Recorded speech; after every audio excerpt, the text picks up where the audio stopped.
We're at the middle of the week here on the Where Eagles Dare podcast with Lee and Tubby. Glad you could all be here, whether you're listening to us on our podcast provider, whether that's Amazon Music, Spotify, Podcaster, Castro, Apple Podcast, and so forth and so on, or if you're catching us on the live stream on YouTube, Twitch, and Facebook Live. However you're checking us out, whether it's live or on a replay, we want to thank you for checking us out. And as always, don't forget to subscribe to the podcast because we like interacting with everybody and talking football. That's why we're here. Now, it's Eagles football, of course, but I found myself, as the Eagles have gotten better and better and their record has gotten better, I found the haters have come out of the woodwork and want to challenge everything. So I found myself in a lot of discussions about the Eagles lately. And so if you are interested in the podcast and you want to engage with us, even if you're not an Eagles fan, we'll be more than happy to talk about the Eagles with you. You can also email us if you want to give comments in advance at our email address, which is lee.bird, that's BYRD, eaglesdare@gmail.com. Before we get into our preview of the Arizona Cardinals, first of all, I want to say hi to Tubby. How's it going, buddy? Are you ready for the Cardinals this week? You got to hope the Eagles are, at least. How are you feeling? And he is on mute. All right. Well, we'll get to Tubby here in just a second. Let's do some quick announcements about this week. As we know, the Eagles are 4-0 heading into this matchup with Arizona. It is a huge game from the concept of it's another test. It's another game on the road, and it's against a stiff opponent in Kyler Murray that we're going to have to deal with. Tubby's having a lot of, he's giving me I don't know what's going on. You can't hear me either. I see you as on mute. It won't come off of mute.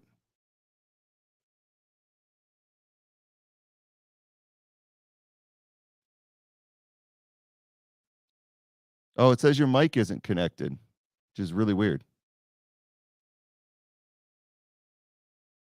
Technical difficulties do happen from time to time. Can you hear me? You can't hear me.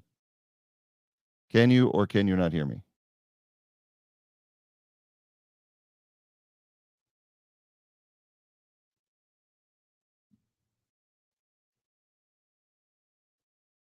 All right, he's backing out and coming back in.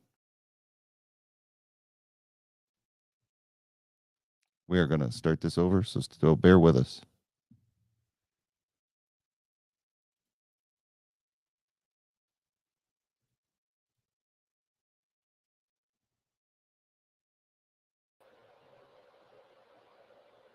All right, are you there? All right, I can see your gut there.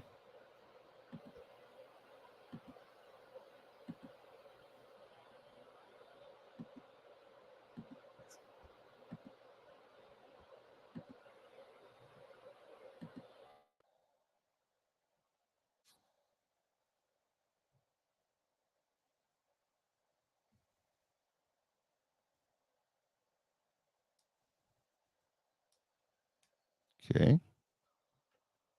I still can't hear the stream. Can you hear me now? I can hear you now. Okay, good. There you go. All right. Well, since I stopped the recording for the podcast, let's just start over. We're just going to let this run on the live stream because I don't care. I don't care. Let's see what happens.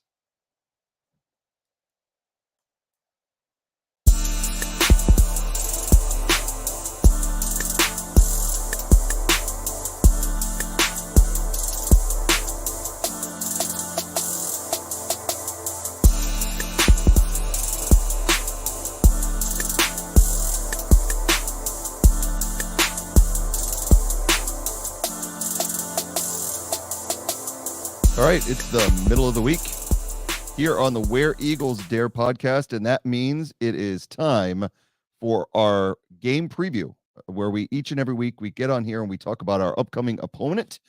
And this week it is the Arizona Cardinals. We want to thank everybody who's tuned in with us. Thank you for bearing with us during the technical difficulties. Whether you're watching us live on YouTube, Twitch, or Facebook Live, or whether you're one of our regular podcast listeners on Podcaster, Castro, Stitcher, Amazon Music, Apple Podcast, or Spotify, and many others. We want to thank you for listening to us. If it's the first time you're catching it, whether it's live or replay, by all means, please do us a favor and subscribe and tune in each and every week. You'll get to know when we go live. Even if you're not an Eagles fan, if you're just a football fan, we would like to talk football with you. We'll be more than happy to indulge you and talk about anything, really. Each and every week, we do a game recap, a game preview, and fantasy report. And today is the middle of the week. It's our game preview.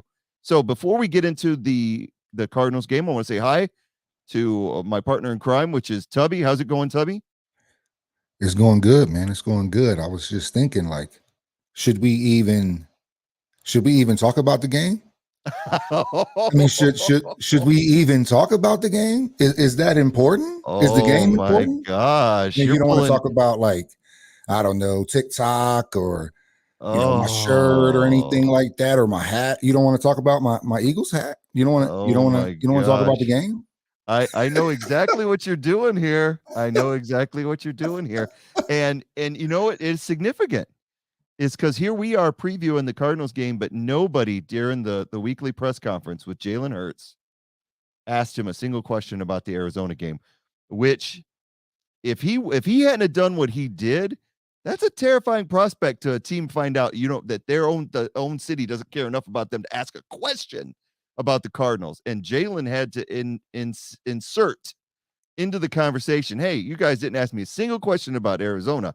So I'm going to say this. This is a really good team with a good defensive front and a player in Kyler Murray that, he went on.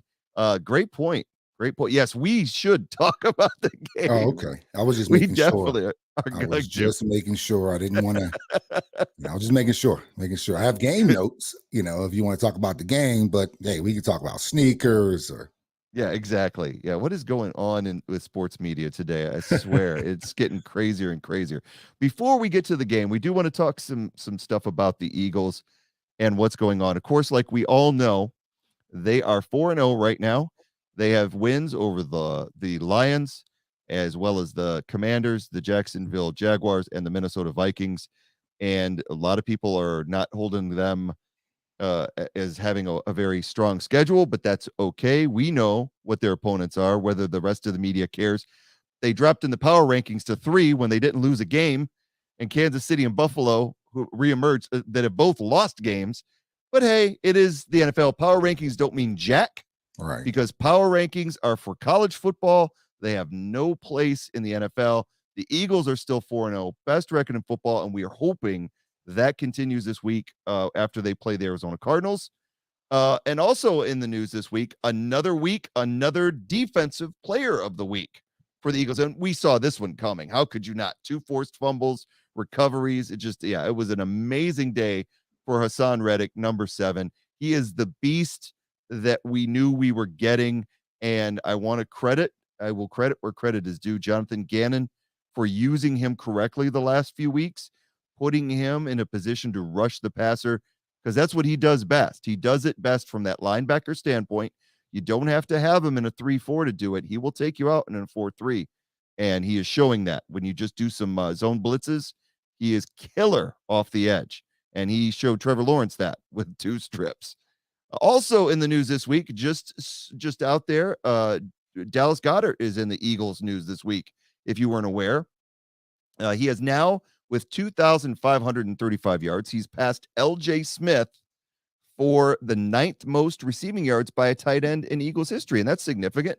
He's cracked the top 9. He is a kind of an underrated tight end. We've talked about Dallas a lot, how we appreciate what he's done in an Eagles uniform, and it's a great to have been able to move on from Zach Ertz because we had such a great tight end in Dallas. I do want to mention an L.J. Smith story. L.J. Smith got me in trouble years ago. So I always like talking about L.J. Smith. I was working security at an Eagles game, and I was doing it as a volunteer, and I had end zone security during the NFC Championship game in 2005, which was a dream, by the way, because they were playing the Atlanta Falcons, Michael Vick, and I got to stand in the end zone and watch the game I was actually the guy giving all the people that had to watch the crowd. I was giving them breaks.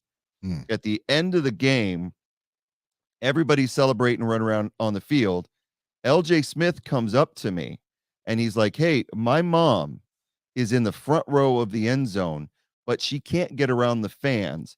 But there is a snowdrift going right up there. Would you help me pick my mama up and put her over the railing and bring her down to the field? And I'm going to say no to LJ Smith. So me and another guy that I was there with, we walk up the snowbank. His mother was, I'd say 70s ish, very small woman, easy to lift. So we just reach over the railing. The three of us, LJ Smith still in uniform, still in his helmet. So we pick her up, put her on the snowbank, walk her down to the end zone. And all I did was I put my hand out to LJ. Now he's taking his helmet off, gave his mom a hug. And I turned to him and I was like, hey, great game, LJ. Put my hand out. Dude bear hugged me, lifted me off the ground, screamed into my face, and ran off with his mom. Immediately in my headset, I get called by head of security. Well, I didn't get called. It just came over the air. Who is that asshole who let that civilian on the field?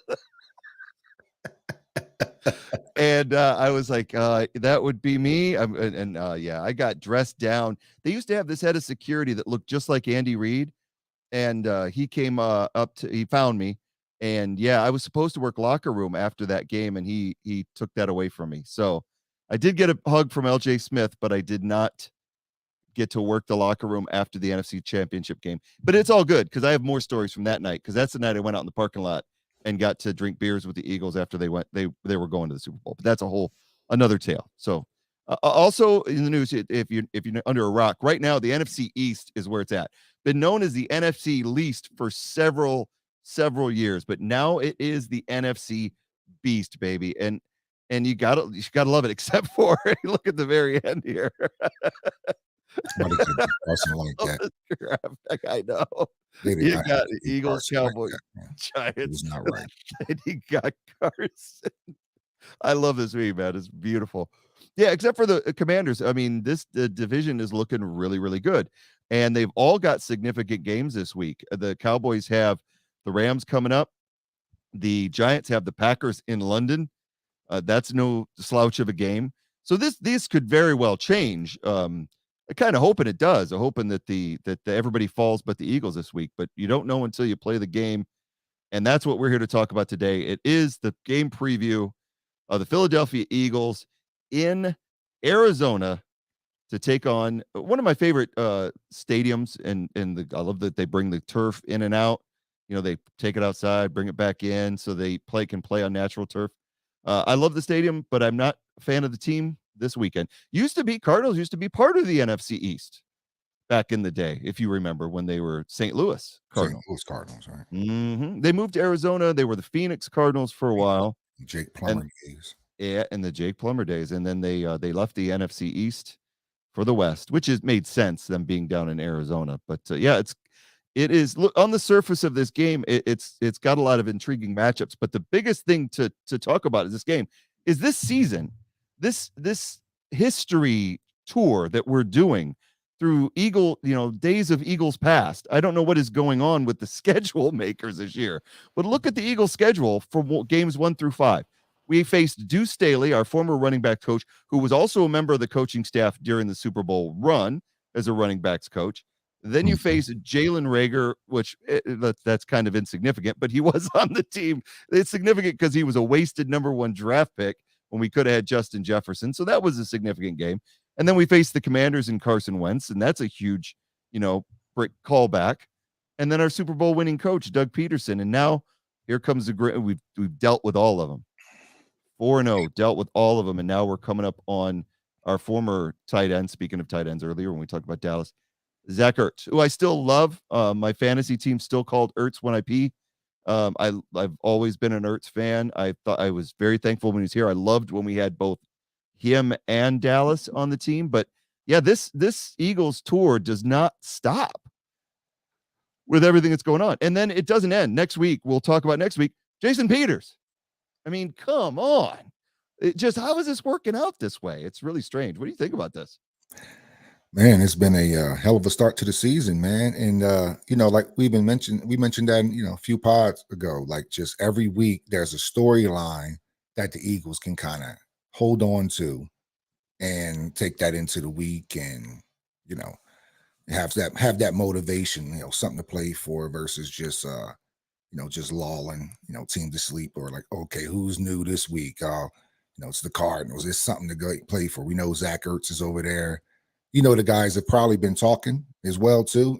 Probably been, hey man, was in town. Hey, can I stop by? These are. I mean, they won the Super Bowl together. That's like a brotherhood.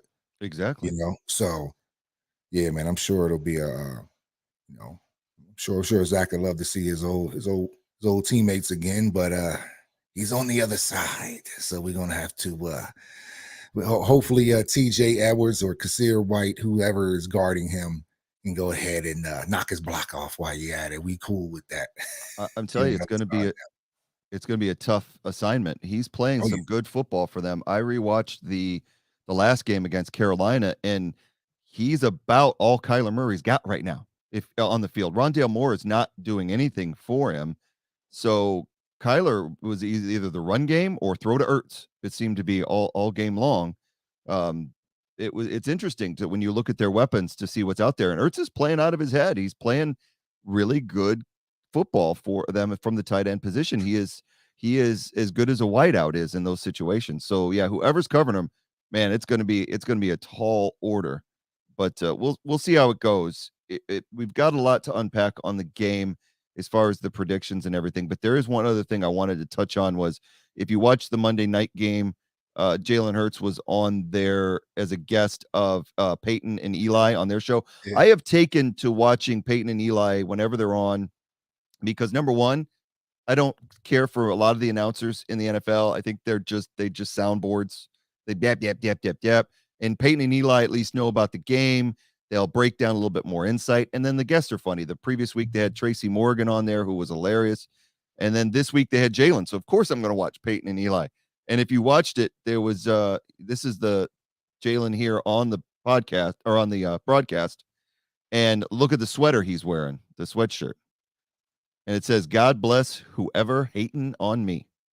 Now, do you think there was a strategic reason for wearing that particular shirt on this podcast tonight?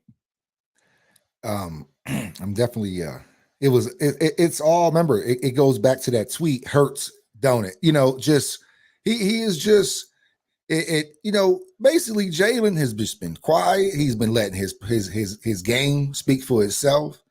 And he's just been kind of, it just goes to show you how much he heard like last year coming into this year, and just how he's just like, how he's handling everything. And I think that's why, just kind of going back to the presser, I think that's why he even handled it like that. Remember I said a few weeks ago, it's almost like he don't even trust me. Like he's just sitting there looking at him like, man, it's like, and then I believe him ending off like that, just kind of proved like, man, like he's there, like he's locked in, what I'm saying? He's focused on what's going on. So, God bless whoever hating. He put the G in there. He ain't put hate in.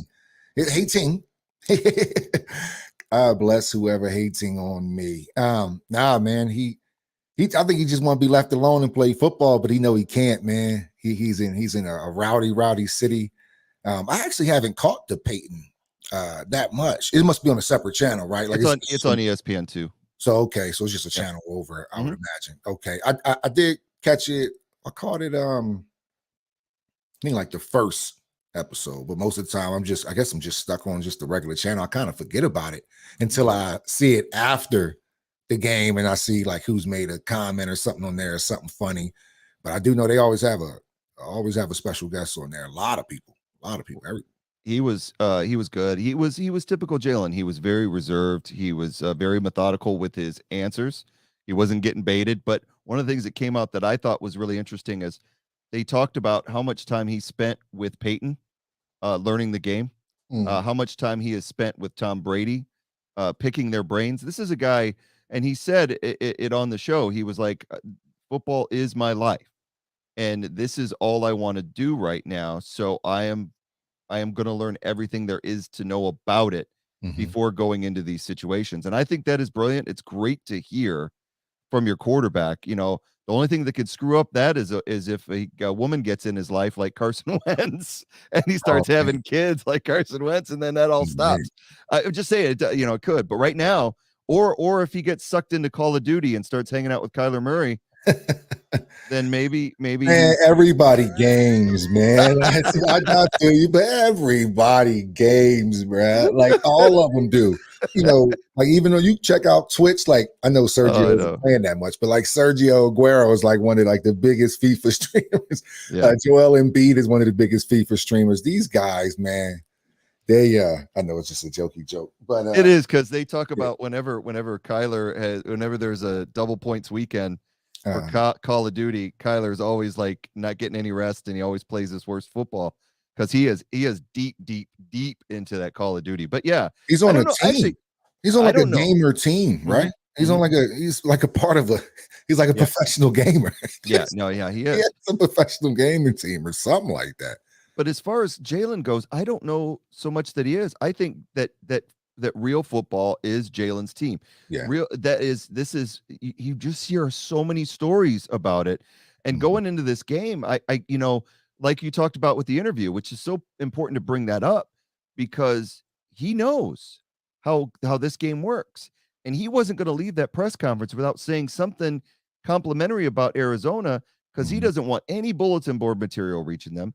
Because let's face it, we could talk Jack all the time about bulletin board material, how it doesn't matter. It does matter. Absolutely.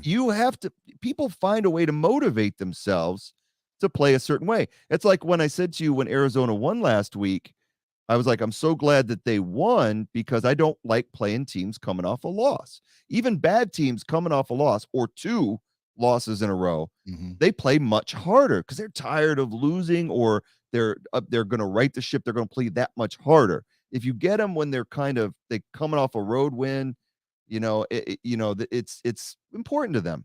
Another thing that Jalen said last week that I thought was just an amazing quote that he talked about, and this came from his coaches, and so this isn't an original quote by him, but this is what he said to his team in the locker room. He said, "We cannot just feel the temperature in the room. We must be the thermostat," meaning we set the temperature. We don't just feel the temperature. So when they go into a game setting, they don't let the game dictate to them what must be done. They change it. And it's a brilliant quote. It's something that you can absorb and take into. Of course, if you look at the version of it, Michael Irvin tried to repeat the quote because he thought it was cool on the Rich Eisen show. And he says, "We cannot just feel the temperature in the room. We must be the thermometer." He said it emphatically if it's Michael Irvin. I know he did. He said it emphatically. Leave it to Michael Irvin to screw up a great quote because it's important. That's an important difference between thermostat and thermometer. A thermostat is what Jalen does. I mean, a thermometer is what Jalen doesn't want to be. No, they were thermometers last year. Teams would come in, set the temperature, throw for 80 plus on us, stop us, and leave up out of there. We're putting it up to 75 if we want to. We setting it down to 62 if we feeling chilly, and that's a good mindset to have. Going forward into this next week, man. And we may catch the Cardinals. It's a dangerous squad, man. They can be. They haven't necessarily played like it. And if you watched any Cardinals game, they aren't like scary by any means. They make a ton of mistakes, but they came back against the Raiders. I think that gives them a lot of confidence. Right? They came back against They did. Big comeback too. Yeah, and that was their only other win on the season. In fact, I saw a graphic when I watched the game back this morning. It said that the lead that they took in the Carolina game was the first third quarter lead they'd had all year so far. So because they didn't take over until the end of the Raider game. So they trailed in every game this year until the third quarter of the Carolina game. It is a team that is dangerous. To me, this feels kind of like a trap game because we've got Dallas next week. So it is a dangerous situation on the road with an opponent that no one's talking about. Everybody, Eagles are 5.5 point favorites. Everybody's talking about them, And people are really overlooking the Eagles as a whole. We've dropped down in the power rankings. Every media show just kind of we're an afterthought because they'd rather talk about the Packers and the Chiefs and the Bucks and everything, and the Cowboys, of course. But and so it is like a trap game. I'm kind of glad that, like, I was watching Inside the NFL, and just like when I was watching Good Morning Football, I read the story was that they said 0 words about the Eagles being 4-0. They showed the highlight of the game against Jacksonville, and then they showed the highlight of Tua going down. And then as soon as they came back into the studio, they spent 20 minutes talking about concussions and Tua, and didn't even bother to talk about the Eagles beating Jacksonville. Cool. This is what we're dealing with right now as a fan base. We never get respect as Eagles fans. The team never gets respect. So that's cool with me because I know the team watches that stuff. If I'm getting up to watch Inside the NFL and NFL in, the different shows, Good Morning Football, whatever, Right. I'm tuning in because we won, and I want to hear some praise on my team. I want to see these nationwide people take notice of how good the Eagles are this year. And the lack of coverage is a motivating factor to me. So I'm thankful that going into this game, that the Eagles are going to be going and going, you know what? Let's give them something to talk about because they don't want to talk about us. So you know what doesn't help? What's that? You see, you want to talk about some bulletin board material. Shady McCoy has a little platform now over there on Fox, on FS1, and on the show Speak. It used to be like Speak for Yourself. Now it's just called Speak. And what he said about Kyler Murray, he's trash. He's I don't have the exact quote, but he definitely called him trash. And that's enough. That's enough nothing, everything else after that can't be great. So he called Kyler Murray trash, man. So that's fuel on the fire that you don't even need, man. Shady, you were good running back, man. You have 2 Super Bowls, but I could have won those Super Bowls with those teams because you didn't play. So right. It's not like you didn't burn any calories. Any calories. Your old coach Andy Reid, who drafted you, didn't even give you no playing time in the Super Bowl. And you get on there, you're a little arrogant, man. I think McCoy is a little arrogant. I appreciate him being a person that is going hard for the Eagles, that he is bringing up that the Eagles are playing good football. But he's giving teams bulletin board material. Like I said, he called Kyler Murray trash, man. And that's enough for most players. He's still didn't Kyler win the Heisman? Yes, he did. He did from Oklahoma. Oklahoma, yeah, won the Heisman, and coached under the same coaches that Hurts is under. They know each other. They are aware of their high school careers. That Jalen talked about that this week. So I'm glad that McCoy doesn't speak for the team because he's retired. He used to run his mouth when he was there. He's like McNabb too. Now that they're retired, they like to shoot their mouth off, but they're not official team reps. I was only kind of team member I was kind of worried about was Sanders after the Jacksonville win, saying that I don't think there is a team out there that can beat us. I'm like, dude, you got to temper that down. He's already been told by AJ Brown to stop that talk. Wow, I never heard that. So yeah, he said it in the locker room after it was over. Okay. It made a little bit of a ripple, enough to where I noticed it, and I was like, dude, you've got to stop saying this stuff in a year where I know they're undefeated, right? But you got to keep going. And AJ's already corrected it. AJ is to me is such a great force in the locker room, and Jalen too, because they're tempering all that, going, look, we still got another game to go. Yeah. So let's win this next game, and let's not even look to Dallas, because that's where the trap game comes in, where it could be a lot of trouble, and also because we're dinged up, after the Jacksonville game and that rain game, we lost 4 key members, but the good news is we've been told that they all have a chance to play on Sunday.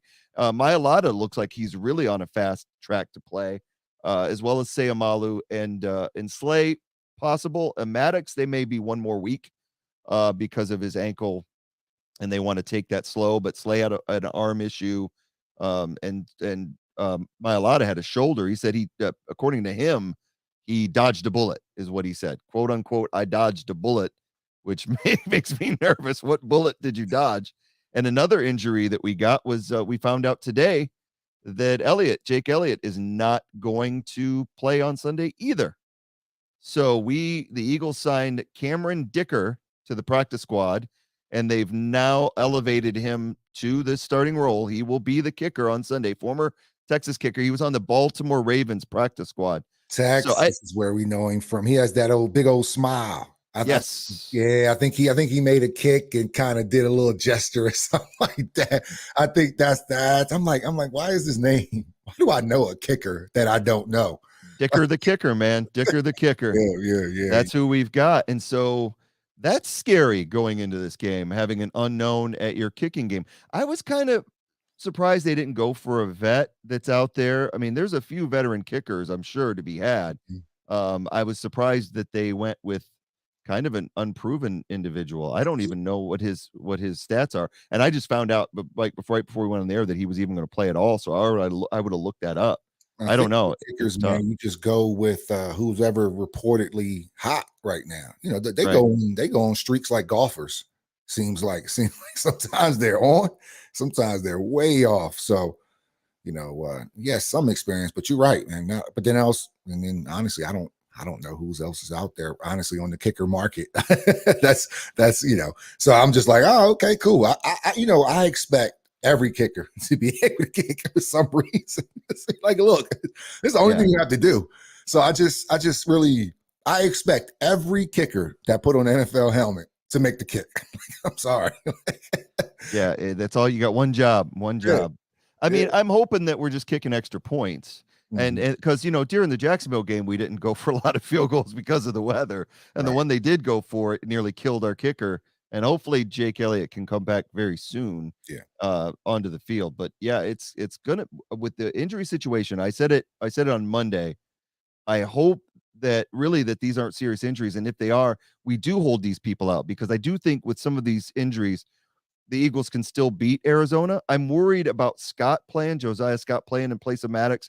Hopefully they work with him this week to shore him up on his coverages, because he had to kind of go in a little bit cold. So I'm going to give him the benefit of the doubt and say, look, you need to get real. You need to have a come to Jesus and be able to fill in for Avonte. I don't expect him to be Avonte, but I expect him to fill into that role.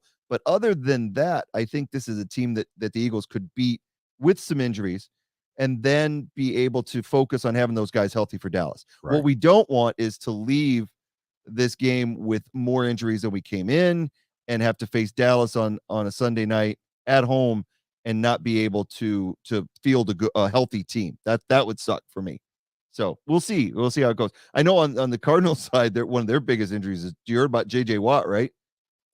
No, I didn't. You didn't hear about it right before the Cardinals game, right? This is brilliant. I think it was before last week. Yeah, before last week. Yes. Yeah, he started having an arterial fibrillation, which my wife has, by the way. She has to take medication for. It's a very serious heart condition, and they had to shock him into, to get his heart going and back in a normal rhythm. I mean, and then he plays on Sunday. It's crazy for that. It's just unbelievable. I got dogs fighting in the background, so that's always fun when I'm trying to do a live podcast. My wife is on the road, so I'm babysitting our dogs, and I'm about to yell at him here in a second. But let's take a look at this week's the recent games that have been played by the Cardinals and the Eagles and compare them. We see the Eagles. We know the Eagles schedule. We've talked about it. They've been dominant in all their games except for the two scores they gave up in Jacksonville and playing around with Detroit. Otherwise, it's been total dominance. Eagles, one of the best teams in the league. On the Carolina side of the ball, they opened up the season with a blowout loss at home against Kansas City. Now, again, we've said, I think, over and over again, week one is week one. Let's not really hold. Everybody's trying to get their legs under them. They didn't have a long preseason. They're settling things. Let's worry about that. Then the next week, we remember at Las Vegas, that was the game where the Raiders were so confident they were going to win that people popping champagne in the stands in the fourth quarter. And the Cardinals came back after trailing the whole game and won 29-23. They had a close one at home against the Rams, but they did lose by 8. The Rams were kind of in control defensively in that game the whole time, but they didn't put up a lot of points. The Rams, that is, and the Cardinals, of course, didn't. And then we on the road at Carolina, and Baker Mayfield is just straight up, and he is garbage this year. He's garbage every year, let's be honest. But the move to Carolina has not helped him at all. I watched the game back again this morning just to get a feel for the Cardinals, And it was both teams looked confused, befuddled, tons of turnovers, neither one really moving the ball. It was 10-3 Carolina at the half. And then the Cardinals came out in the second half and caught fire. They had a really good drive to start the third quarter, and tied it up. And then they just dominated. They had Baker Mayfield turnovers. They had a really bad interception return. So it was a game that the Cardinals easily could have won. They were trailing at halftime, but they took the lead in the third quarter and didn't look back. So that's kind of what we're dealing with. It's kind of weird. The one thing that does scare me on here is that the Cardinals have not got a home win yet this year. So that's they're wanting to win at home for their home fans. Mm-hmm. So there's motivation there. Does it matter? Probably not when you're playing the Eagles. I mean, but it is what it is. And then you look at their overall stat leaders. Of course, Jalen Hurts averaging 280 yards a game with a 66 completion percentage, 4 TDs, 2 interceptions. Doesn't have his rushing TDs in there. While Kyler Murray is hitting at about 247 yards a game, 65% completion rate, 5 TDs, 2 interceptions. I will say this about the guy. I watched the game. What I'm seeing Kyler Murray do a lot, since he doesn't have a lot of receiving help, he doesn't know D-Hop. So he's struggling with the downfield threat. He's got Hollywood Brown, but Hollywood Brown is not D-Hop. It's not Tyreek Hill. He doesn't always come up with a catch. He doesn't always get open. So their offensive line a lot of times hasn't given Kyler Murray the time for Brown to get open so that they can hit him downfield. That's why his passing numbers are so low. He does a lot of dink and dunk. The Eagles are going to have to be prepared for a lot of short passes out of this team to the backs, and just to little slant passes and flat routes and stuff like that. You look at their rushing game, it's almost non-existent. You got Miles Sanders at 89 yards a game for the Eagles with 3 touchdowns, and Connor on the other side at 36 yards a game. That's average, their best rushing leader. And then again, I mentioned Hollywood Brown is averaging 84 yards a game. He has 2 touchdowns, and then we got AJ Brown averaging 101 yards a game with 1 TD. So stat leader wise, we know who the stars are, and we know what we've got going in there. And I think the edge on that goes to the Eagles. But let's look at the league rankings. Right now, the Eagles are 4th in points scored per game, and the Cardinals are sitting at 14th with 22 points a game. Points allowed per game, the Cardinals are at the bottom of the heap, and their defense doesn't really impose its will. It doesn't get a really good pass rush. That could bode really well for the Eagles. I was watching that Carolina game, and they gave Baker all kinds of time. He still made really bad mistakes. They do play a lot of man, similar to Jacksonville, so that might give Jalen Hurts a little bit of fits, but we'll see. Yards, Arizona is right in the middle of the pack, 16th at 362 yards a game. Eagles are second in the league with 444 yards per game average. Passing yards, like we talked about, Kyler, 250 yards, 17th in the league. The Eagles, 280, 8th in the league. Rushing yards, again, 112 yards per game, 15th in the league. A lot of that is Kyler. So that's one thing you're really going to have to worry about, is him running out of the pocket and taking off, because he still does that, and he's still quick and elusive. The Eagles, on the other hand, 165 rushing yards per game. Unbelievable. 5th in the league. Time of possession, almost even. The Eagles are 4th in the league, and Cardinals 5th. Third down efficiency, again, a big gap here. Eagles 8th in the league at 43%, and the Cardinals 29th in the league at 31%. They seem to melt down on third down. They do face, I saw in the Carolina game, they faced a lot of third and longs. Sacks, not even a comparison here. I mentioned they don't get to the quarterback very often. 32nd in the league with 4 sacks, and the Eagles are number 1 in the league with 15 right now. Interceptions, Eagles 7th in the league with 5, and the Cardinals with 2. So defensively, they don't tend to strike a lot of fear into your heart. I didn't see anything that worried me. So we'll have to see what it goes. So looking at all that, what are your impressions on the Cardinals? Well, with the just even going deeper in from the stats, just they've allowed 104 average quarterback rate. 104 quarterbacks are completing 68% of their passes, and they've given up 8 touchdowns on the season. So, man, if Jalen can come out with 104 rating, I think it's a W behind that. But this is a playmaking team. Kyler, can do a lot of the things that Jalen can do with his feet. He just does it a lot like quicker. Jalen does it with more power. This would be like more like lightning. Um, how he gets out, how he scored last week was they did the stretch play with Kyler on like the 3-yard line, stretch it out with Connor, and he gets in. So we have to worry about that because remember last week when Agnew got those 2 touchdowns out there, I just want to make sure that when we go into man that we're able to stop him. You know what I'm saying? Because that's a really big deal. Receiver wise, nobody really jumps off. You got an old AJ Green, you got Hollywood Brown. I mean, you pretty much said it, man. It's just Zach Ertz has been their number 1 target, and I think Hollywood had about 8 targets last week. So let's see, it might be right on there. How many targets? Yeah, but this is just their total for the year. Totals for the year. So nothing really jumps off the table for you, man. They haven't getting Ertz involved, but we've been doing well against tight ends for the most part. You take that Irv Smith drop away, which could have been a huge play. We've done well. Logan Thomas didn't do anything last week. Evan Ingram didn't do anything last week. Logan Thomas didn't do anything the week before that. I just can't remember a tight end besides Irv Smith having any success on him. I'm not downplaying Ertz, but I think it shows that Kaiser White is playing really good defense out there because he's kind of been the guy to cover the tight ends.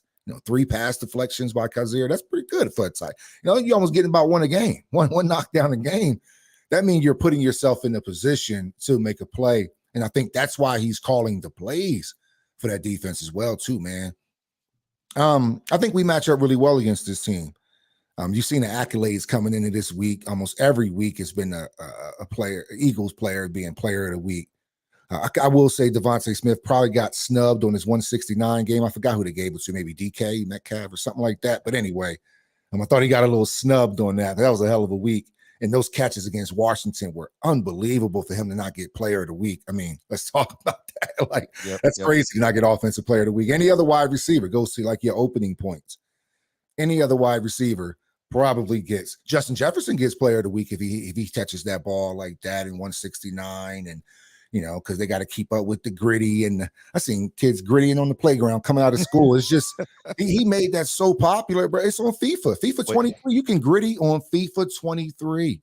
Yeah, you got Wilson and New York Jets doing it. Wilson, Gesicki from the tight end from the Dolphins. Remember, he was like, he looked a lot better in the mirror. yeah, exactly. So he has created a trend, But no respect for Devontae because he's not the name. He's not the name right now. Right. They've got to keep building on it. They really do. And this is a Heisman Trophy winner too. You would think that he's not boisterous. He blocks and roots for his teammates as they score. The Eagles. I just love the team that we have put together. But from an offensive side, man, I don't. We just have to keep Kyler in the pocket. If he starts scatting around, because he can make like endless plays. Like he can just continue to play on and on. I mean, his speed is like I'm sure it's like trying to catch Tyreek Hill. It's just so quick, so elusive, and he's so small. Most people have to come down to hit him, and he's like gone before you can, almost before you know it. So, but yeah, wide receiver wise, they don't really hurt us. Defensively, we already did. I mean, 104. That means anybody going in there. This looked like the Eagles last year, right? Yeah. You have 104 QBR, 68%, like what teams were doing at us last year. I think if they give up anywhere close to that, the Eagles will have a good day against them, man. We just don't get hurt with the big plays. No Marquise, like how Christian Kirk hit us at the end of the game last game. Nothing like that for Marquise Brown. Nothing. Those Agnew plays where you turn around and Agnew's just wide open. I can imagine like Dirch, I think his name is going to like play that role. Let's not have some guy like Dirch get 2 touchdowns on us And we're playing in the dome. That's good. Going from like terrible weather to the dome and you're on grass. Players love to play on grass. It's softer. The tackle is way softer when you're there, especially if it's nicely watered. That's why soccer is played on grass, because it's better to fall on. Okay. Anyway, I don't want to digress with the soccer. We've seen recent injuries on turf, and everybody's lobbying for it. And people are like, why are we still playing on turf, even especially outdoor stadiums? It makes no sense. So yeah, I'm very thankful for this stadium because we need something like this for this game. You're absolutely right. Defensively, I mean they got Watt on the line, but again, he's battling battling a heart condition, man. He should have that looked at, but we'll see how that goes. And they're not pressuring the quarterback, so this gives Jalen Hurts a lot of opportunities. With Kyler, I think one of the things that you mentioned is really good. I was watching a game tape on how Buffalo played Lamar Jackson, and it was consistent where the defensive ends, when they rushed Lamar, always made sure they never passed him. And so they may not have tried to get the sacks that was necessary, but they weren't going to go past Lamar so that he could slip out between the defensive ends and make a big run. And that was one of the exactly. So that's one of the keys that Buffalo did. I think the Eagles have to do the same thing where Gannon's got to come in prepared to keep Kyler in the pocket. You keep him in the pocket, he can't see. He is a very short quarterback. He gets a lot of passes batted down if you can keep him in that pocket. So that's when it takes out the Hollywood Brown deep pass because he can't see downfield. It's it is a fact. But if you get him outside the pocket, he's a very good passer on the run. And again, extremely elusive. So yeah, Rondale Moore, who I have on my fantasy team because I do think he's a good wide receiver. He was coming off an injury last week. So and it could be that that's just the first game back from an injury. He could actually find his stride this week. So it could be a tough matchup against our DBs. We'll just have to wait and see, how it goes. I mean, it really is, to me, like I said, it screams trap. It screams that the Eagles may be looking forward to Dallas next week. If it does, it does. But I think I hope this team is above that. I think that they're above trap games. This team seems to be focused. They seem to have a focus that other teams haven't had in the past. And I only hope that it continues with Arizona. I don't want to overstress this game, but I think that the Eagles should win comfortably, but whether they will win, you never know. Any given Sunday. So, anything more you'd like to say about the game? Because after we're done with this, I'm going on a tirade, and I just want to let you know that I've been preparing for this tirade, and I'm getting ready to go off. Nah, man, just continue to get that pressure. Our defense has played outstanding, man. From as much stress as they've caused us last year. I mean, we continue, like you opened when you said Hassan Reddick, how he's playing in the proper position now. You've seen the effect that number 7 has coming off. Any team that watch tape right now, 7 has to be jumping off your screen because you see how active he is. He's super active. You can see it just watching the game. You're like, who's 7? Because he's just active. You just see him, the hand fighting, the acceleration, the want to get to the court. You can see it. It jumps out, and the results, have backed it up, man. But I think that's really it, man. I think we play our game, keep him in the box like we talked about. He is short. That's his biggest downfall is his height. It's something that ain't nothing he can do about that. And we got big Jordan Davis, big 6'12". I know he's not 6, big 6'12" Jordan Davis. Just stick him in the middle and just try to see if Kyler could throw over him, So, yeah, man, this is a very winnable game. Because the Cardinals just haven't shown us anything this year, really. And almost we don't really know. Yeah, just anything. Nobody should struggle against Carolina, in my opinion, because they aren't playing well at all. So but they still end up holding McCaffrey to 27 yards. So we got to be worried about that. Christian McCaffrey's still a special player. He still came out of Arizona with 27 yards. So if Miles Sanders comes out of there with 27 yards, we may be in trouble. So we have to continue that balance. That's where Carolina didn't balance at. And that's pretty much why they were up and then they were down because they didn't keep that balance of any sort. McCaffrey had like one good run the whole game. So that D line gets after it. Like you mentioned Watt. I don't know the guy's name, but they get after it. Like I said, Christian McCaffrey to 27 yards, really big deal. So the passing game is where we have to hit the Cardinals at. That's their weak spot. We just so happen to have very, very, very competent wide receivers that are ready for the job. I'm looking to see a Zach Pascal breakout game This game, I want to see him have a breakout game. I want to see Pascal have a breakout game. He's been doing really well blocking for us. He had a unfortunate situation last week where it was bad throw, bad weather, gets tipped, and it's just like it sucks to have that game. But hey, man, I'm looking for Pascal to maybe have a breakout game, or Quez to have a super breakout game. Because we should be able to have some space against this Cardinals defense to do a lot of things, man. So definitely expect the Birds to come out with a victory. Sounds good. I agree, and we'll see what happens on Sunday. It's 4:25 in Arizona, so it's the late starting games. I hate when they start late because I have to wait, but that's okay. I'll be good. I'll watch some football and try to calm my nerves before the Eagles start up. All right, before we leave today, I have just something to get off of my chest because, like I said earlier, I've been dealing with a lot with the Eagles being 4-0. There's a lot of haters have come out of the woodwork. I think when Jalen wore that sweatshirt, I think it was not necessarily talking about Eagles fans, but everyone else that doubted him, and some Eagle fans and some Eagle media, but everyone doubting him and doubting what's going on. But another thing that is come about because you and I were in the military and we traveled a lot and we know people from all over. So everybody has their own team. So we know fans of other teams. So I talked to a lot of fans of multiple teams. We're not in this little NFL bubble where we only talk to our own fans. And one of the things that has bothered me when I talk to my friends is they'll say, I don't dislike Philadelphia. I hate their fans.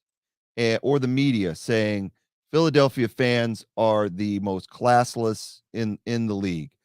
Everybody, that is not a Philadelphia fan tends to agree, and it's built on this media representation of Philadelphia as being, even though it's blue collar to an extent, we've talked about that, but being just a bunch of morons, beer swilling, just aggressive, violent, vulgar idiots is what most people would characterize Philadelphia as. So I decided to do some easy digging. All you got to do is Google to try to find some things out. So I'm going to ask you, Tubby, a real quick question. Out of all the 32 teams, who do you think gets into fights more? Who would be your guess? Now, this is you as an Eagles fan. This is me as an Eagles fan. Who would get into fights more? All right, I'm gonna start with the region. I think it's Midwest. Okay. I'm gonna go with let's take a shot in the dark. I'll do who gets some more fight. I'll just say Cleveland Browns. Oh, that's a good guess. They've been miserable for so long. Good guess. They have a reason to be upset. It makes sense to guess Cleveland. Well, the NFL fans were polled about this, and I'm going to bring this up if you can see it. Provokers, fans who would start a fight. And if you look at the top of the list, there's our beloved Philadelphia Eagles, Raiders, Steelers, Patriots, Cowboys, Bills, Bears, Ravens. Cleveland's right there at 10. This is what the fans think. Now, I do like this one. Fans that would be most likely to win a fight. Philadelphia Eagles, Las Vegas. It's almost the same lineup, except the Patriots fall down a little bit. So it's funny. And then it's got peacekeepers, those who would stop a fight, Seattle, Minnesota. That is totally wrong when you look at the numbers. And fans most likely to lose a fight. I love this one. Indianapolis Colts. And we know this. We've been to Indy. They are some of the nicest people in the world. Number one, they wouldn't start a fight. And number two, they sure as hell wouldn't finish a fight. And then you got Carolina, Tennessee, Washington, Miami. All that makes sense to me. Cincinnati, I'm not so sure about.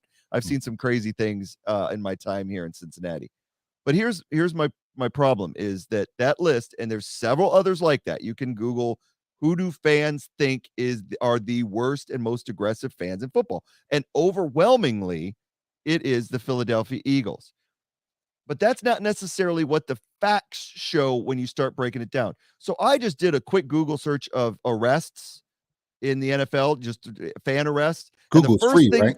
Google's free, man. Okay. And so the first thing that pops up, Dallas Cowboys fans repeatedly punch man in melee during Buccaneers games. This happened September 12th, 22, just this year. And then January 16th of this year, video shows Cowboy fans throwing objects as players after loss to 49ers. Cowboys and 49ers fans pummel each other in wild card playoff brawl. And let's not even forget that during the Dak Prescott injury game this year, they were throwing full water bottles at the officials and at Dak because he was playing poorly because they didn't know how the extent of his injury. They didn't realize he was injured. They're throwing crap at their own quarterback. But yet everybody considers the Eagles fans to be the worst in the league. So that's just a quick cursory Google search. There is also a in-depth research that was done over a 4-year period from 2014 to 2018, I believe, was what the research was. And what they did, what they tried to gauge was, it was really just about a study of how NFL fans are aggressive, when they are aggressive. They found out some really neat things, that night games they have more arrests and fights than day games because everybody's drinking all day. Playoff games have more arrests and fights than non-playoff games because there's more on the line. So players fans get a little bit rowdy. But they didn't look at just incidents inside a stadium. They looked at incidents outside the stadium. So before I get into that study, I have on my phone, I have the top 15 NFL teams with the most fan arrest. This is just inside the stadium. At number 15, you have the Green Bay Packers. Makes sense, Midwest team. Number 14, Minnesota Vikings, Midwest team, a lot of beer drinkers. Number 13, Chicago Bears. Number 12, Miami Dolphins, which is kind of surprising. 11, Cleveland Browns. There's your pick right there. Most fan arrests. When I look at fan arrests, it's definitely drunkenness. It's definitely fights. So that's why it all gets lumped in together. And at number 10, the Philadelphia Eagles. So the team that they say gets the most arrests, that are the most thugs, that beat the most people up, that do the most crap, are coming. This is numbers. This is legit arrests inside a stadium. Numbers. Who's ahead of the Eagles? The New England Patriots at number 9. The Seattle Seahawks, the ones that the fans all said would be the ones not to start a fight. They are number 8 on the list with the most fan arrests inside the stadium. Damn. The New Orleans Saints, which kind of makes sense because everybody's partying in NOLA. And so that's at number 7. The Buffalo Bills, again, no surprise there. Those people do the dropping through the tables in the parking lot and do the throwing the dildos on the field during games. Number 6, it's Buffalo. Number 5, New York Jets. Number 4, Cincinnati Bengals, which again was in that can't win a fight, which I love. I've seen some crazy stuff at a Bengal stadium. There was a recent video that went out where a lady just flat out projectile vomited. I saw. Oh, you see that? And it was at a Bengals game. Yeah. And again, but the Eagles fans are trash. I mean, come on. I've never seen that in an Eagles game. Oh, at number 3, the Pittsburgh Steelers. Which makes sense. Number 2, the Oakland Raiders. I would have picked them to be number 1, to be honest with you, because we know they're crazy. And number 1, San Francisco 49ers. Same thing. Oaktown, man. You got so many people in Oaktown that love to fight. And those two together, whoo, you get them together. Bay Area bias here. It's a lot of Bay Area bias. But those are numbers. That's numbers. That's not polls. That's actual arrests inside the stadium. Dang. So you saw where the numbers lie. So we've been told that the Eagles fans are trash. The Eagles, So Dougie P comes to town. Do they boo him? Do they throw trash on the field because he's not on our team anymore? No. They stood up and applauded the man. What did Russell Wilson get when he went to Seattle? Man. Rain of boos. This man led you to a Super Bowl. One. Yeah, one and almost won another if they had to run the damn ball. Oh. But you're going to boo? I can't imagine. So this is why I get so incensed as an Eagles fan. I have been defending my team for years and defending our fans. And I'm not going to say that we don't have some stupid fans. But here's the thing. Everybody does. This is not an isolated thing to when somebody gets drunk and starts a fight. I saw a fight the other day with 2 Steeler fans. They were both Steeler fans, and one guy headbutted the other guy upside the head. And his girlfriend comes in with these weak-ass punches trying to hit him, and then he almost hit her. He like leaned back, and he went, "Oh, you're lucky. You're lucky those are weak-ass punches." This is in Pittsburgh, but it's like every time something happens in Philly, or if any time a bad fan is mentioned, the media and all these people got to bring up Santa Claus. I got news for you. When the Eagles fans threw snowballs at Santa Claus, that was 1969. I wasn't even born yet. This is old news. So it's like you see these numbers and you see the truth, and yeah, the Eagles are 10th. It doesn't surprise me.